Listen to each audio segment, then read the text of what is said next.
Welcome. This isn't just another study tips video.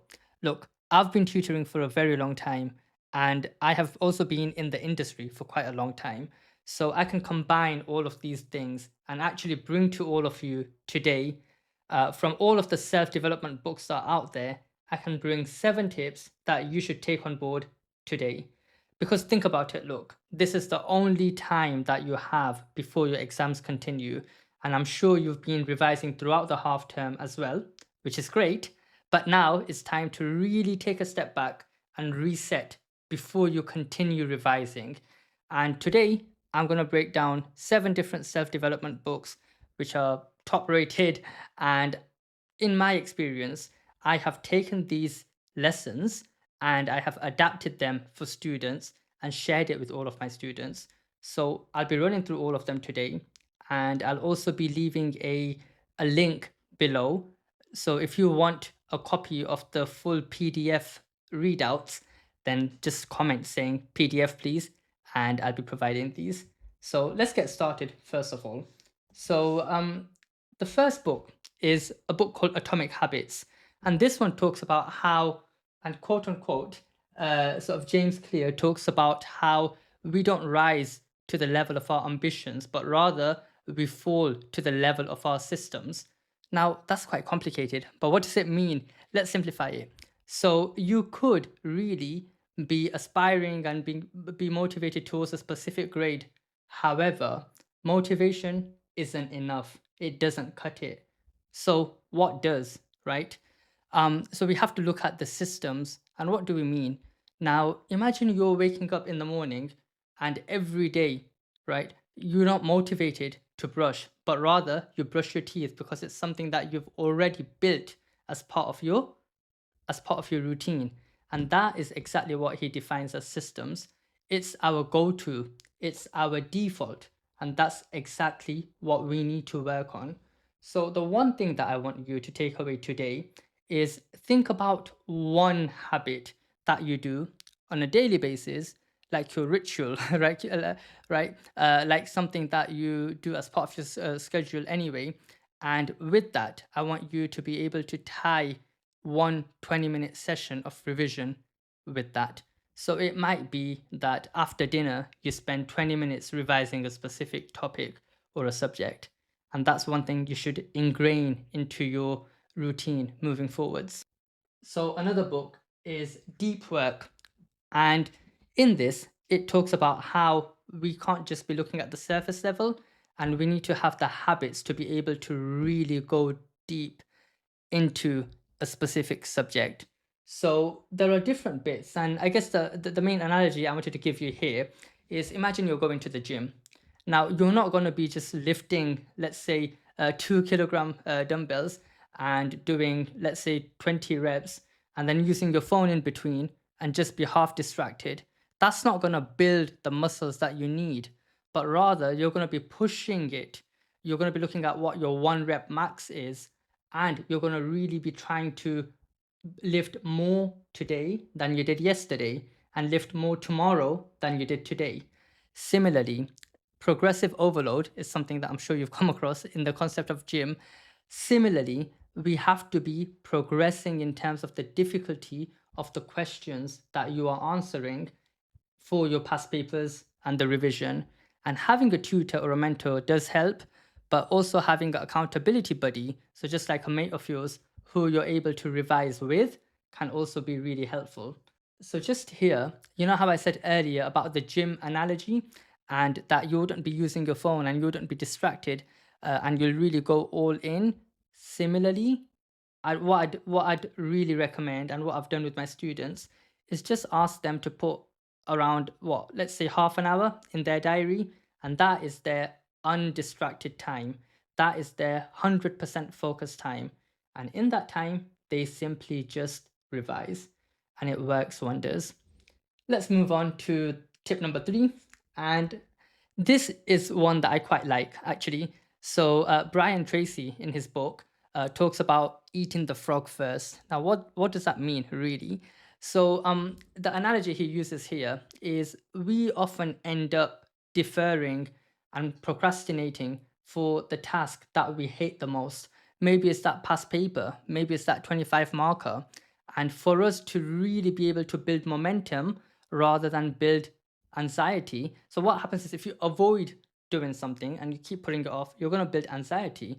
And if you actually tackle that first, then you're going to build momentum because you've already done the most difficult bit.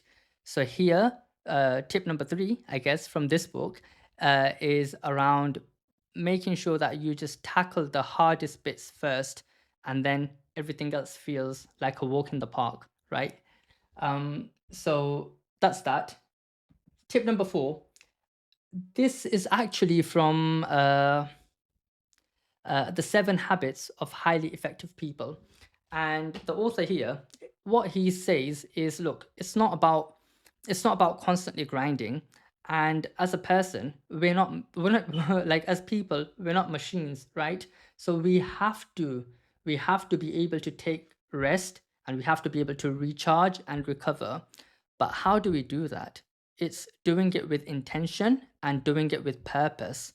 So here, in terms of like my relatability and my advice for students, is make sure that you're also taking some time to step back, to just take stock of everything, and to really recharge, and recharge with purpose. So maybe it's a football game that you've not been to, and your mates have been calling you, so just go play that football match. Or maybe it's a trip to the cinema, or whatever it might be. Make sure that you're taking time to do those things, but do it with purpose, so it doesn't feel like you're punishing your whole schedule by giving up some time. And again, like if you were to use the gym analogy, you can have cheat days, but just make sure that every day is not a cheat day. Moving on, tip number 5. Oh, I love this, by the way, because my background is economics, and this is the 80-20 rule. So it's a whole concept in economics, and it's by a economist called Wilfredo Pareto. And he came up with the 80-20 rule, which basically looks at 20% of effort providing 80% of results. Now, this is actually more useful and more prominent than you might imagine. So perhaps you wear 20% of your clothes in the wardrobe 80% of the time. And we also see, in the real world, that 20% of people or families own 80% of the wealth in the economy. So this pattern is everywhere. Anyway, the main thing here for us to take away is, look, there will be subjects that you need to prioritize more of your revision time on because you're a bit weaker. That's natural. There will also be topics in specific subjects where you will need to prioritize specific topics. So with all of these, what I've recommended to my students is doing a RAG rating. And this is something we use in business, in industry, all the time. So what you'd do here is you'd go through the whole syllabus, you'd look at all of the topics, and you'd provide a red, amber, green rating. So red could be something like what you're struggling with the most, amber is you're okay with, and green are your stronger topics. And then you'd be focused. So your greatest wins would be covering the bits in red. And this relates back to the point earlier about eating the frog first. So it's really important that you are revising, but with purpose. Moving on, tip number 6 is starting with the why. So I think Simon Sinek in his book talks about this, but it's really important because, look, motivation or sort of inconsistent habits, they only come and go because of not understanding your why.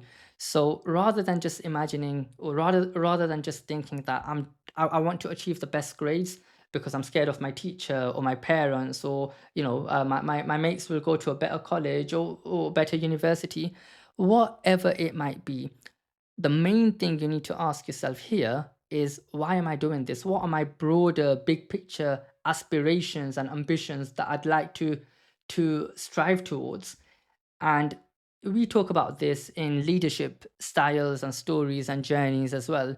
And whenever you're even in the workplace, you want to excel as a person, as a leader, and you talk about 4 different energies. The physical energy, so have you slept well? Are you feeling fit and fine to be able to deliver? But also intellectually, so intellectual energy, emotional energy, and spiritual energy. And spiritual energy is when your why is like, the purpose behind doing something is aligned with the task at hand, and this is really important. So starting with the why, really asking yourself, why am I doing this, and having that clear in your mind will really help in terms of building that desire from deep within, so then you know that this is why you're doing this. And then even the most difficult obstacles or challenges along the way become a lot easier. um, and the last tip, actually I might throw in a bonus, but the last tip is it's all about consistency.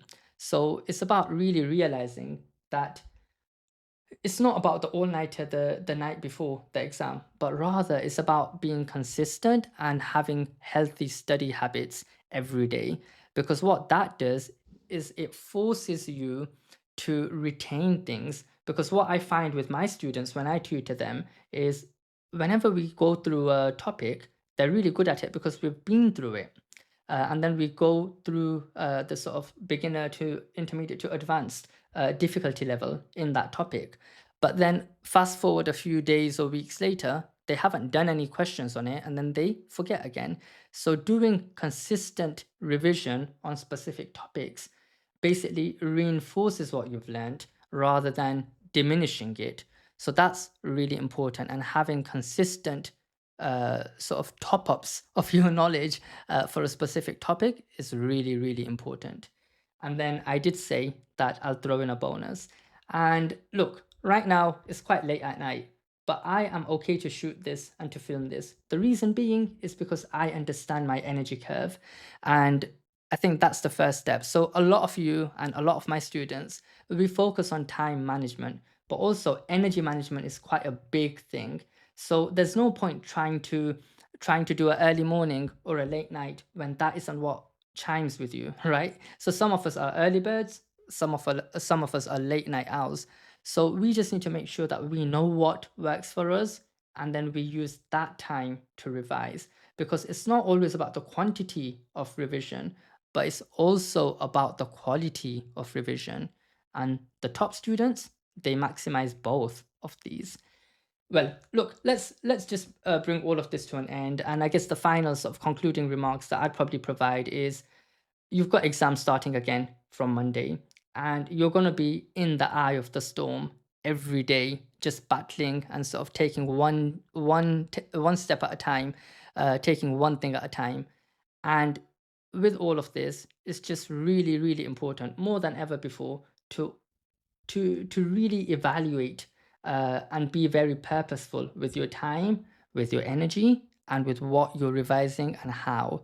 So if any of this has helped you, please do put a like and subscribe to the channel, because we're just getting started and we're bringing lots and lots of new content. And like I said at the beginning as well, if you're interested in a summary of all of this, then I have got PDFs that I have produced. So just drop a comment and I'll send it over to you. Thanks for watching. All the best.